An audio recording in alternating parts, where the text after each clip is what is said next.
pues ahí nadie se salvaría, porque Pablo dice que todos pecamos y estamos destituidos de la gloria de Dios. Por eso, primera de Juan 4:10 dice, en esto consiste el amor. No en que nosotros hayamos amado a Dios, sino en que Él nos amó a nosotros y envió a su Hijo en propiciación por nuestros pecados. Hay dos pensamientos en este texto. Primero, que no fuimos nosotros que amamos a Dios, fue Él que nos amó. Nosotros nos escapamos de Él, huimos de Él, escogimos nuestro propio camino.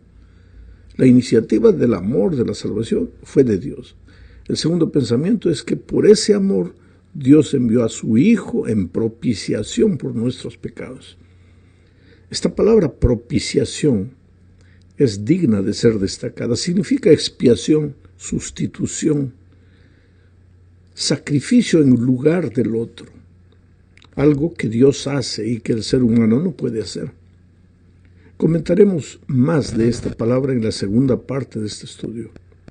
Lo que necesitamos tener en cuenta por el momento es que el ser humano no se salva porque hace algo, se salva porque Dios hace algo en favor del hombre. Tal vez aquí resida la diferencia entre el cristianismo y las otras religiones. Mientras la mayoría de las religiones enseña que el ser humano deba hacer algo para alcanzar a Dios y salvarse, el cristianismo enseña que Dios hizo todo para alcanzar al ser humano y salvarlo. La salvación, pues, es una expresión del amor del Padre. Sin embargo, en este punto es que necesitamos decir que hay un malentendido entre muchos cristianos con relación al Padre. Algunos creen que el Dios del Antiguo Testamento, refiriéndose al Padre, ¿no es cierto?, es generalmente un Dios de justicia y de castigo, mientras que el Dios del Nuevo Testamento, refiriéndose al Hijo, es un Dios misericordioso y lleno de gracia y perdón. Mucha gente hace una distinción entre el carácter del Hijo y el carácter del Padre. Ahora, esta distinción no existe. El Padre es el mismo Dios, y es el mismo Hijo, y es el mismo Espíritu Santo. Es el mismo Dios en el Antiguo Testamento y en el Nuevo Testamento. Y el Hijo también, junto con el Espíritu. Las tres personas son el mismo Dios. Es un misterio que la mente humana tiene que a veces dificultades para entender, pero es una verdad bíblica. Ahora, una de las razones por la que Cristo vino a este mundo fue justamente para revelar la verdad acerca del carácter del Padre. A lo largo de los siglos se había generalizado la idea equivocada de que el Dios del Antiguo Testamento pues es castigador, es justiciero. Y esa idea no estaba solo entre los paganos, sino también entre la nación escogida de Dios, que era el pueblo de Israel. Era necesario entonces que Cristo viniera a este mundo y que dijera, quien me ha visto a mí, ha visto al Padre. ¿Sabes? Porque Dios no cambia. Es verdad que el Antiguo Testamento está lleno de relatos aparentemente violentos, como la destrucción de Sodoma y Gomorra, el diluvio, la muerte de los niños inocentes durante la conquista de la tierra prometida, etcétera, etcétera. Pero por tras de todos esos aparentes hechos grotescos estaba el amor infinito e incomprensible del Padre. Él es un Dios igual de misericordioso en ambos testamentos. La Biblia declara, Dios es amor. Y también la Biblia dice que Dios no cambia. Dice, Jesucristo es el mismo ayer, hoy y por los siglos. Bueno, ese Dios es lento para la ira, fiel, compasivo, misericordioso. Entonces, ¿por qué tanta sangre se derramó en el Antiguo Testamento? Pues ese es un asunto que infelizmente en este comentario yo no lo puedo explicar, porque eso llevaría media hora para explicar. Pero la verdad es que Dios es amoroso, misericordioso, paciente, en el Antiguo Testamento y en el Nuevo Testamento. Ahora, en el segundo punto, hablemos del amor del Hijo. Para esto leamos Romanos 5, versículos 6, 7 y 8. Dice: porque Cristo, cuando aún éramos débiles, éramos pecadores, a su tiempo murió por los impíos. Ciertamente apenas morirá alguno por un justo. Con todo, pudiera ser que alguno osara morir por el bueno. Mas Dios muestra su amor para con nosotros en que, siendo aún pecadores, Cristo murió por nosotros. Sabes, mi amigo, jamás entenderemos el amor de Cristo, que se ofreció voluntariamente para salvarnos. Él no fue obligado a hacerlo. Él dio su vida en sacrificio por amor. El pecado había creado un abismo de separación entre Dios y el ser humano, y Jesús se ofreció como el puente a través del cual hoy nosotros podemos reconciliarnos con el Padre. La mejor descripción de lo que hizo Jesús por nosotros, yo la encuentro retratada en Filipenses capítulo 2, versículos 6 al 8.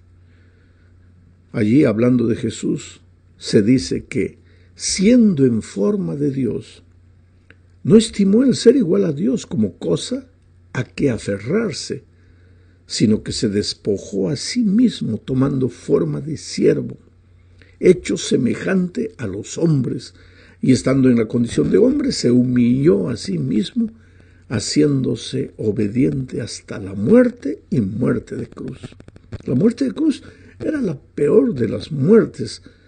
Estaba reservada para los peores delincuentes. Y Cristo, siendo el propio Dios, dejó eso, abandonó todo eso, vino a la tierra y murió la muerte que el miserable pecador merecía morir. Esa muerte de Cristo en la cruz fue un acto de propiciación. La palabra es propiciación. O también puede ser expiación o sustitución. En la primera parte dije que iba a comentar más de esto aquí, en esta segunda parte. Esta palabra proviene de un concepto antiguo de muchas religiones. Muchas religiones paganas en aquel tiempo creían en la necesidad de apaciguar a Dios. En esas antiguas religiones paganas, así como en muchas religiones hoy en día, se enseña la idea de que el hombre aplaca la ira de Dios, ofreciendo ofrendas o haciendo sacrificios. Sin embargo, la Biblia enseña que Dios mismo, Él mismo se ha entregado a sí mismo en la persona de su Hijo.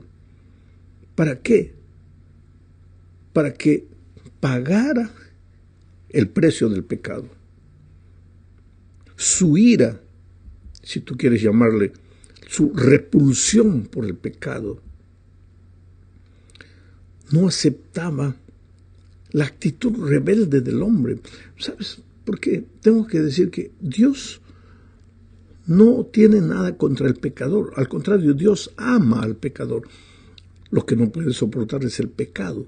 ¿Y por qué? Porque el pecado le hace mal al ser humano, que es lo que Dios más ama. El pecado te destruye, te consume, te enloquece, te anula, te aniquila. La ira de Dios es contra el pecado, no es contra el ser humano. Pero infelizmente el ser humano escogió la muerte, pecó, y al pecar ahora va a morir. No porque Dios quiere matarlo al hombre pecador, sino porque quiere Dios destruir el pecado, pero el pecador se ha agarrado del pecado de tal manera que el pecado pues lo va a matar. El pecado tiene que acabar. La ira de Dios es contra el pecado. El hombre pecador tenía que morir, Pablo dice, porque la paga del pecado es la muerte. Pero ahora viene el propio Dios, envía a su Hijo y muere por el hombre. Ahí está el amor de Dios.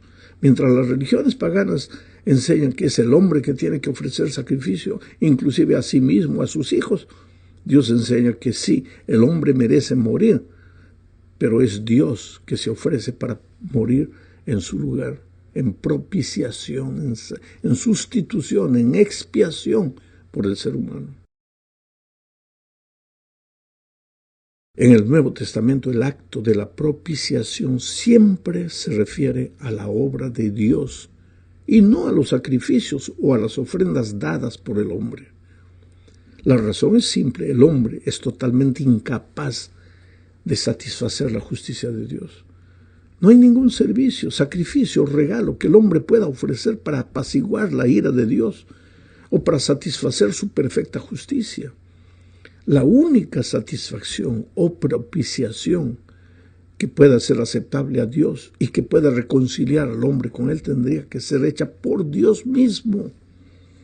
Por esa razón Dios, Hijo, Jesucristo, vino al mundo en forma de hombre para hacer un sacrificio perfecto por el pecado e hizo propiciación o expiación por los pecados del pueblo. Hebreos 2:17 dice esto: por lo cual debía ser en todo, está hablando de Jesús, por lo cual debía ser en todo semejante a sus hermanos, para venir a ser misericordioso y fiel sumo sacerdote en lo que a Dios se refiere, para expiar los pecados del pueblo. Expiar, ocupar el lugar del pueblo, ocupar el lugar de sus hermanos, porque el hombre no podía morir. Dios amaba al hombre, quería que el hombre no muriera, entonces alguien tenía que morir, porque la paga del pecado es la muerte. Cristo se ofreció para morir. Vamos ahora a la tercera parte. Hablemos ahora del amor del Espíritu Santo. Padre, Hijo y Espíritu son un mismo Dios.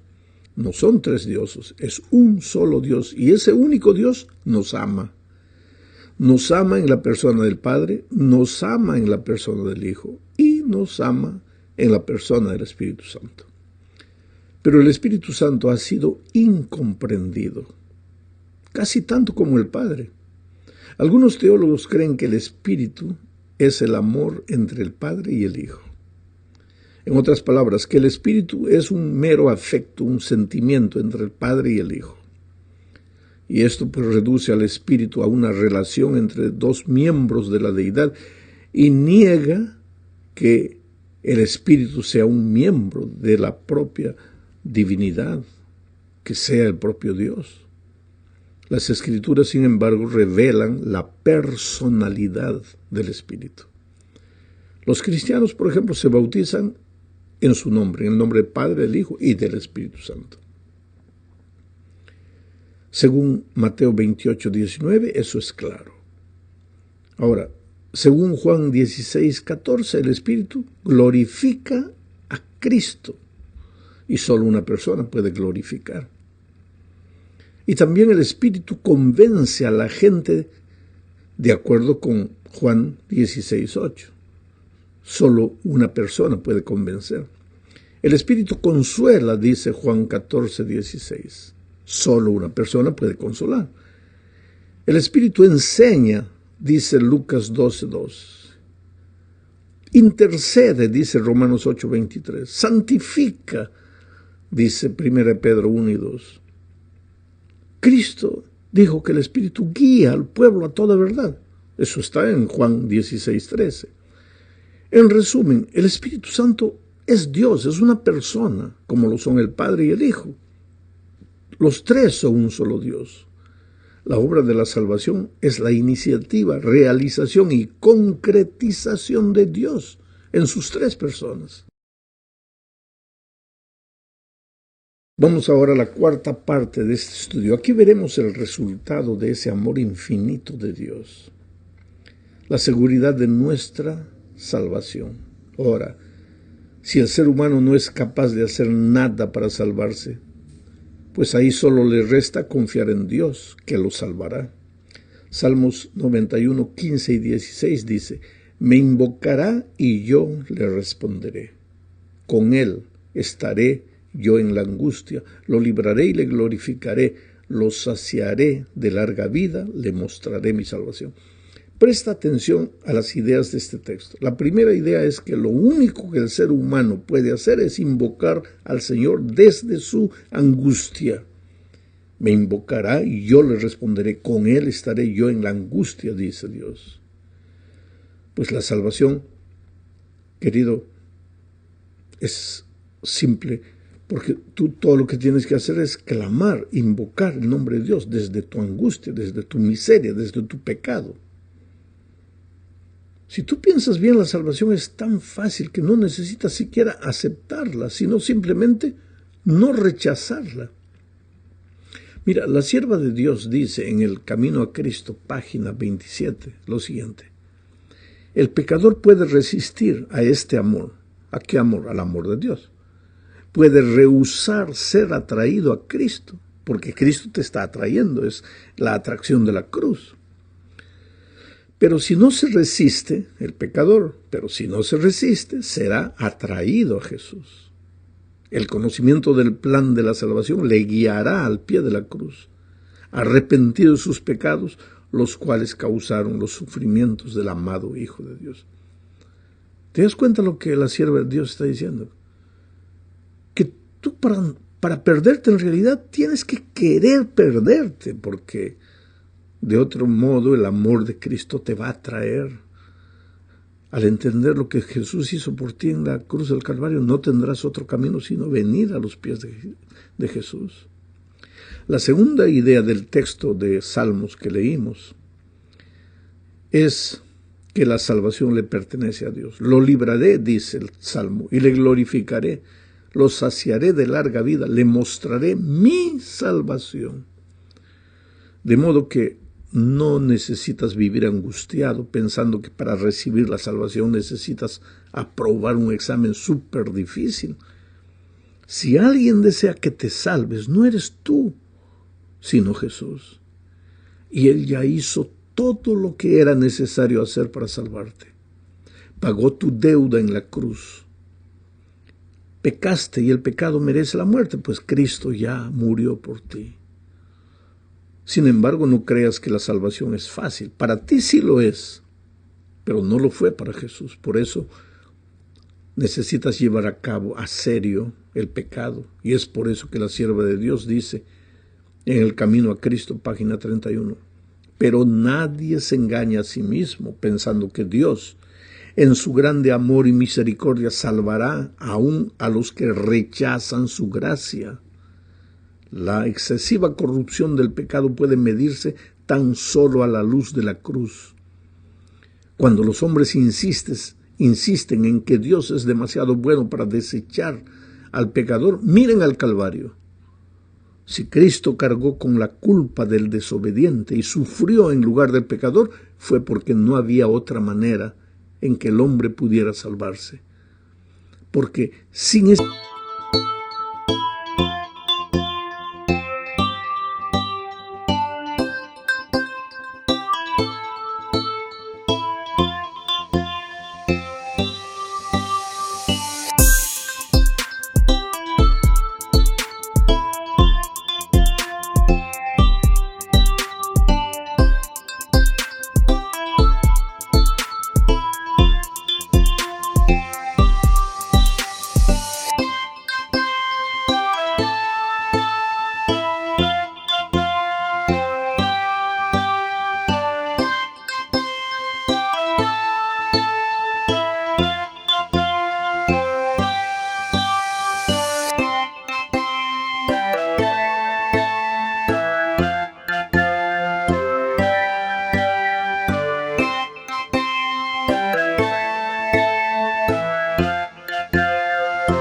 sacrificio era imposible que la familia humana escapase del poder contaminador del pecado y fuese restituida a la comunión con seres santos. Era imposible que volviese a participar de la vida espiritual. El amor, los sufrimientos y la muerte del Hijo de Dios, todo atestigua la terrible enormidad del pecado y prueba que no hay modo de escapar de su poder ni esperanza de una vida superior, sino mediante la sumisión del alma a Cristo.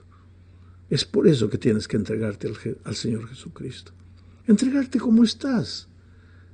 Pastor, mi vida es una cosa terrible. Ve a Jesús Llévale tus cosas terribles, entrégate a Él. Llegamos al fin de este estudio hablando del Evangelio eterno. El Evangelio del tercer ángel de Apocalipsis 14 involucra el Evangelio eterno. El versículo 6 dice: vi volar en medio del cielo a otro ángel que tenía el Evangelio eterno para predicarlo a los moradores de la tierra, toda nación, tribu, lengua y pueblo.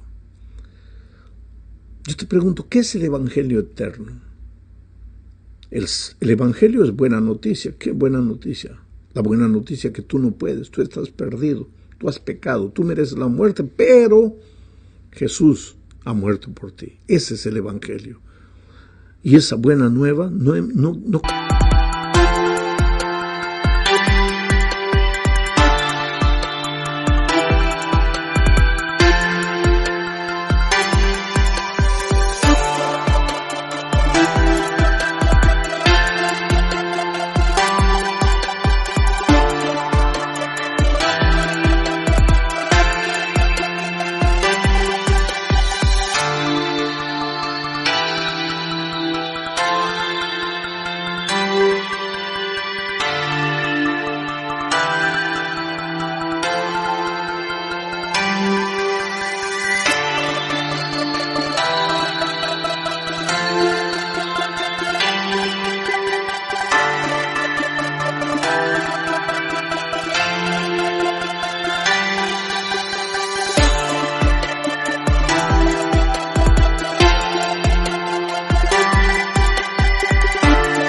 comenzó en el Nuevo Testamento.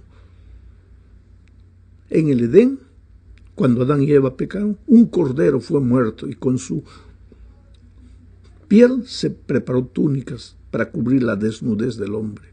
Y desde ahí la sangre del cordero se derramó hasta que finalmente la sangre del verdadero Cordero de Dios, que quita el pecado del mundo, se derramó a raudales en la cruz. Pero el Evangelio va más allá del Antiguo Testamento, más allá del jardín del Edén.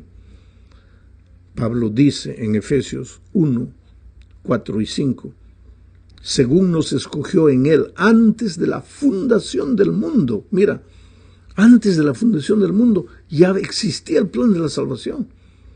Según nos escogió en Él antes de la fundación del mundo, para que fuésemos santos y sin mancha delante de Él, en amor, habiéndonos predestinado para ser adoptados hijos suyos por medio de Jesucristo, según el puro afecto de su voluntad. Por eso el Evangelio es eterno. Pero no confundas, querido. Predicar el Evangelio eterno no es asustar a la gente, no es agredir a otras iglesias. Predicar el Evangelio eterno es predicar a Cristo, lo que Jesús hizo por ti, lo que Jesús hizo para salvarte, lo que tú no puedes.